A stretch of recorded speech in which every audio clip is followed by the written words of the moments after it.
deux endroits, mort et vie. Il vit un grand tableau sur lequel était écrit « Tout homme doit mourir, après quoi vient le jugement. » Il voit cela. Alors, il entendit une voix forte comme le tonnerre des grandes eaux, comme on le dit dans la parole de Dieu, comme Dieu dit qu'il est comme cela. Une voix forte qui disait « Ta foi est morte.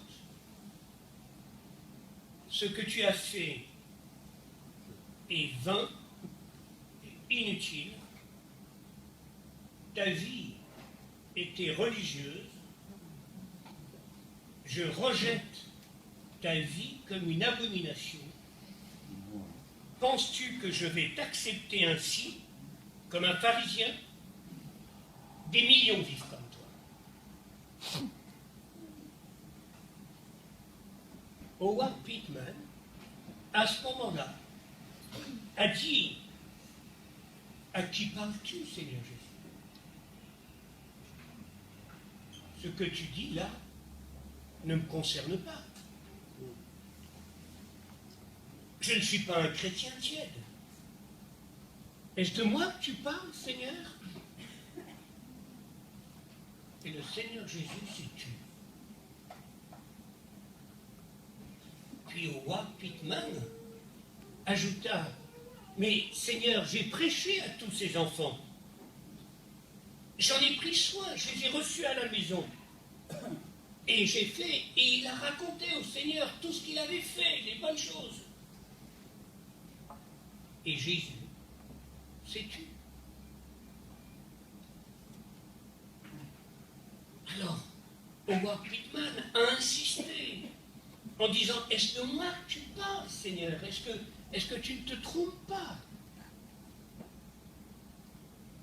Et Jésus lui a dit « Tu adorais ton idole, ton Dieu, c'était toi-même. » En fait, Howard Pittman recherchait les honneurs. Alors Dieu eut compassion de lui. Il revint à la vie, et alors il a prêché à travers le monde entier, en tout cas pour les gens de langue anglaise, sa vidéo et tout est connue de tous, de partout.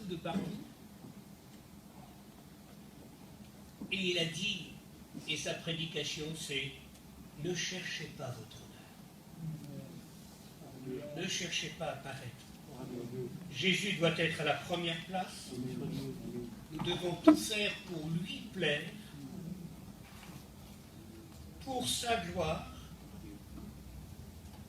Les gens doivent voir Jésus dans nos vies. Pas nous.